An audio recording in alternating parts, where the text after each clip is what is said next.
Yes, change your identity. So tell me, how many of you have decided so we talked about creating a 90-day goal. How many of you have decided upon what goal you want to work toward, and what do you have to change about your identity to close the gap between where you are now and the person that you want to be in the future? Think about that and just leave it in the comments for me what you're working on. And I'm going to go ahead and go through my notes for the rest of chapter 2. Remember, we're talking about how habits shape your identity. So I have, you look sun-kissed tonight. Oh, thank you. Probably just sweaty. It's hot. Anyway. So I'm going to go ahead and get started, but I do want you to be interactive. If you are struggling, if we've had what, 3 lessons so far, 4 tonight. So if you have any questions or you need help, let me know, because the weekend is a good time for you to reflect, do some introspection and calibrate, and then come back and hit the week hard next week.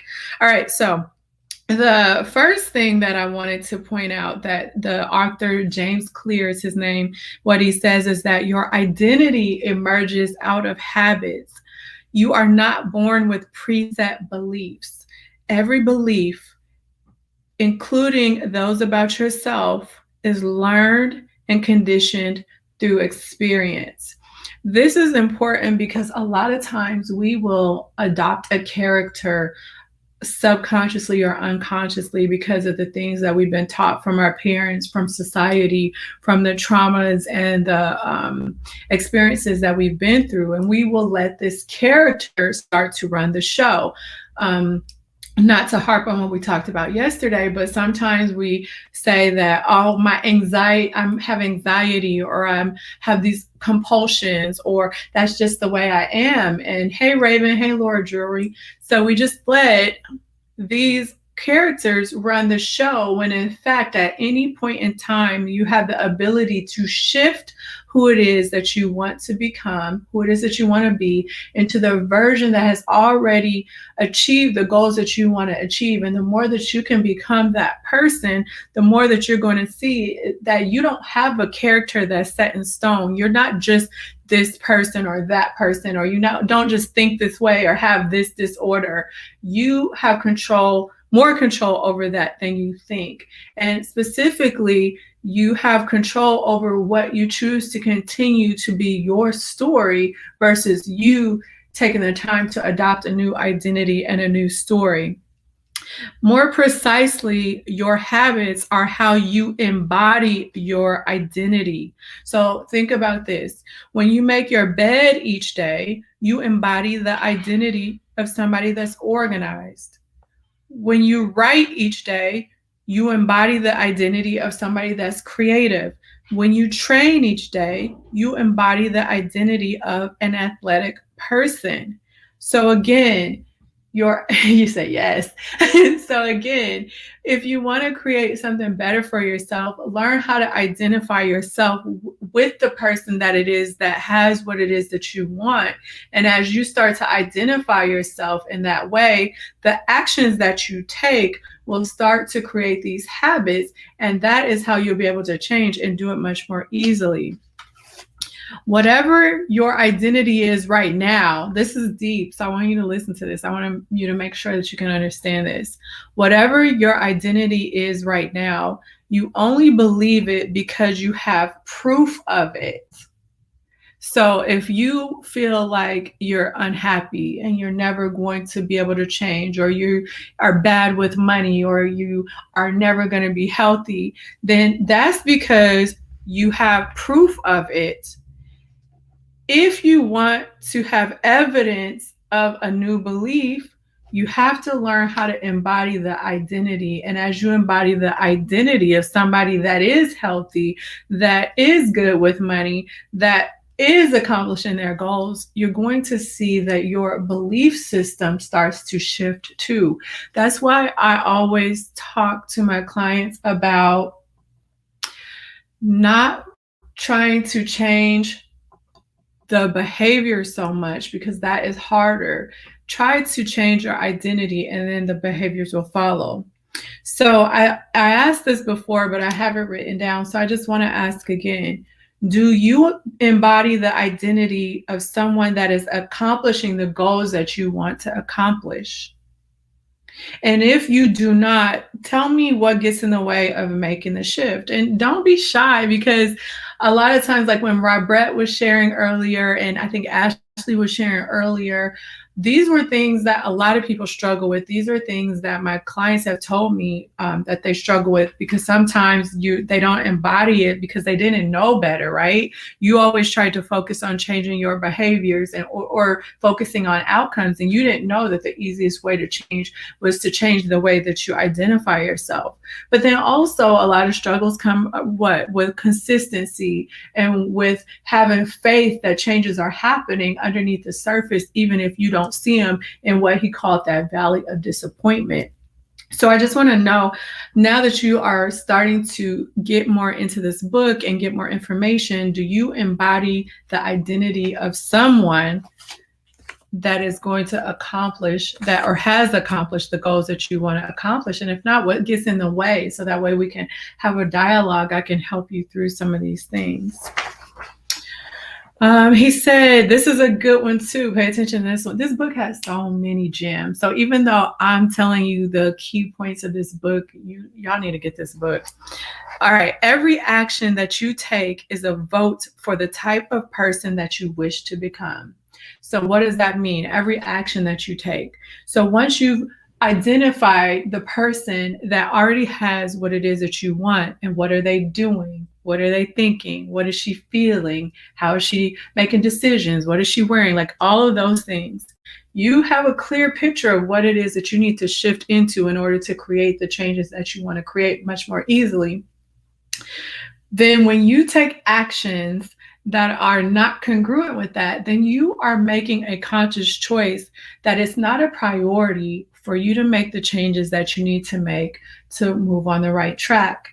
If I know that the person that I need to embody, the identity that I need to adopt in order to become more healthy, is to be somebody that identifies as health conscious, that means that every decision, thought, action that I make that's not in alignment with being a health conscious identity means that I'm consciously choosing, I am voting to go against that upon which I want.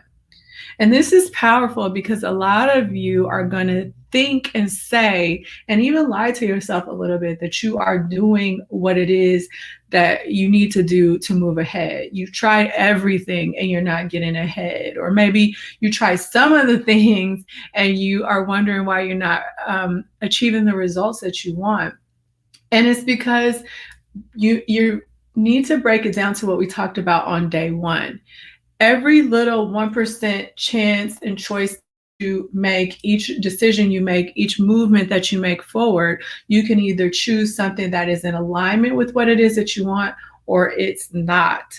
And so if you are choosing to not embody that identity fully of somebody that is moving in the direction that you want to move, then you are taking a vote against yourself. And that's powerful.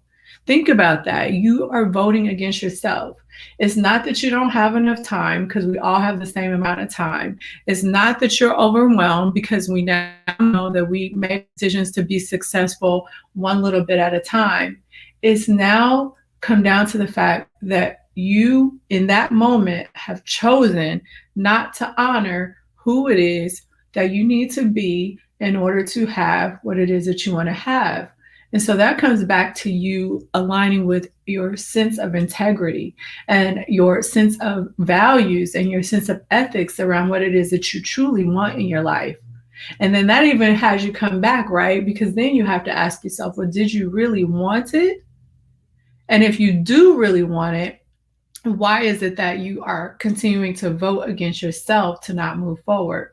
And if you struggle with this, I would love to hear, some of your views on why this could occur. Let's see. Robrette says, sometimes our level of self-confidence impedes us from taking on the new identity. However, this is the thing, Robrette. I love that you said this, because if you understand self-confidence, then you know that you don't step into a new situation with self-confidence. That is not the way it works. Nobody is stepping in to a situation with self-confidence, because confidence implies that you have competence from doing something successfully, right? So if you are trying to do something new and you don't feel confident about it, that is normal. That is expected. And if you want to start to build confidence when you move in a new direction, you build confidence by gaining success after you've done the thing. So that means you have to do the 1%. And then you will see that if you are doing the 1%, which you have already identified will start to move you towards your goal, you have no choice. This is a universal law. You have no choice but to experience some sort of success or evidence that you're moving in the right direction. And that is how you build confidence. A lot of you guys are looking at situations backwards. You're not going to have confidence in something that you haven't done before successfully. What you may want to think about, though, is we all have self-confidence in this one thing. We all have self-confidence in our ability to find information, because it's everywhere, right? We can Google anything that we want to know something about and the answer comes up. So you have confidence to find the information that you need.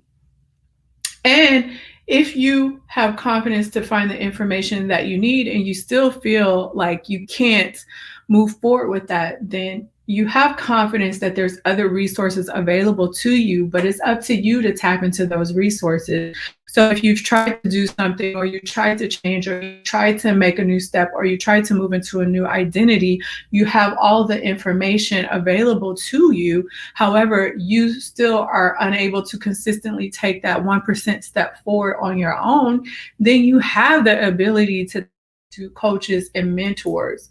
And then it comes back to that question, well, are you going to make that vote for yourself or against yourself when you get to that type of point? Because at some point in time, all of us in life, we get there, right? Especially if there's something big that we're going toward. New identity. So when you're trying to create this new identity, and this will probably help with what Brett said, because I know a lot of my private clients struggle with this self-confidence issue when they come to me. New identities require new evidence. So again, everything is new, everything is fresh. You're not going to be as confident or as solid as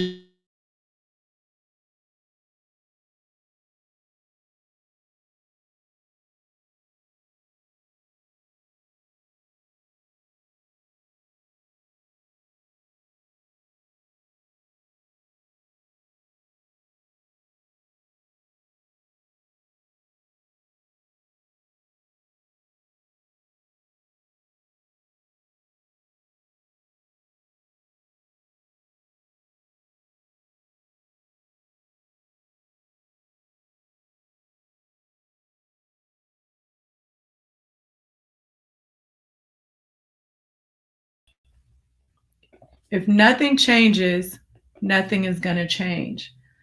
That's deep, because a lot of us, when we don't feel confident, or we don't feel motivated, or we don't feel inspired, our number one choice is to not do the thing we know that we need to do that's going to make us successful. However, every time that you choose not to move forward, not to get help, not to do the thing that you need to do in order to move forward, is you choosing to say to yourself that nothing is going to change. And if nothing is going to change, then nothing changes, right? We're all smart here. We all kind of, when you guys are talking back to me and giving me feedback on what he says in this book, a lot of the times we know what it is that we need to do. But the question that we really need to ask ourselves is, are we getting the job done? It's a simple two-step process. You decide the type of person that you want to be, and then you prove it to yourself with small wins. And then that's when the confidence and all the other things start to grow. The momentum, the motivation starts to grow. So you need to ask yourself, are you getting the job done? And if you're not getting the job done, then how much time that you'll never get back, time as the most valuable resource, because it's non-renewable. You can never go back and get the time back that you've lost. However, if you keep putting stuff off, what are you losing? Your most valuable resource, time.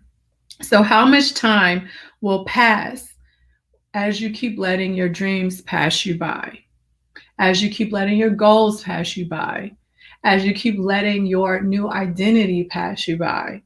How much are you going to allow that to happen? How long are you going to continue to allow that to happen? And I was listening to a lesson either today or yesterday, and I want you guys to think about this, because this was like, for me, dang, it was like a slap in the face. Some people will starve to death while the food is right in front of their face. Is that you? Are you allowing yourself to starve to death even though the food is right in front of your face? All right, let's see. A couple more things and then we're going to be done. I think there's 3 more points here. Again, he's just reiterating that it's important to let your values, your principles, and the identity drive your loop of change, of creating better habits rather than your results. We know that. Another question, lots of deep questions. Some of them I've created, some of them he's created, but these are some things that you can go back and journal on later. Are you becoming the type of person you want to become? That's his question. Then my question is, well, if you're not, then how much time is going to pass while you let your dreams pass? And for some of you, why are you allowing yourself to starve to death when the food is right in front of you, the answer is right in front of you, the help is right in front of you, the assistance and the opportunity is right in front of you? Why is it that you're choosing not to take that and you're choosing to continue to cast a vote for something it is that you don't want or that you say you don't want? And then the last point here is, ultimately, your habits matter because they help you become the type of person that you wish to be. They are the channel through which you develop your deepest beliefs about yourself. But this is how we sometimes get it backwards. Quite literally, you become your habits. So, how did you guys feel about the end of chapter 2? We get to go into chapter 3 tomorrow, which talks about some actual literal ways that you can build simple habits. But the number one thing you need to do is learn to identify yourself in a different way. Any questions, any concerns? Do you guys need help with any of this? I'm going to give it a minute here, because usually somebody has something, any perspective here.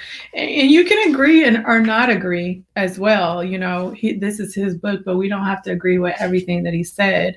Again, for those of you that don't know, that I do private coaching, primarily every set of coaching, right, is built on mindset, because that's the number one thing that you're going to have to learn how to do in order to make all the changes stick. And the mindset work that I do has to do with shifting the way that you identify yourself and not letting your character be the driver of what it is that you experience in life, but learning that at any point in time, you can take the reins on your character and you can change it and develop into the person that it is that you want to become. And so if you feel like you keep trying and you are not getting the job done, trying to do things yourself, and you continue to disrespect your time, disrespect or take for granted the fact that you have all the time in the world to accomplish all the wonderful things that you want to do with your time here on this earth, then I would invite you to take a step back and understand that your time is truly valuable and truly finite. And the more that you cast votes in the direction that it is that you don't want to go, the more that you dishonor yourself, and the more that you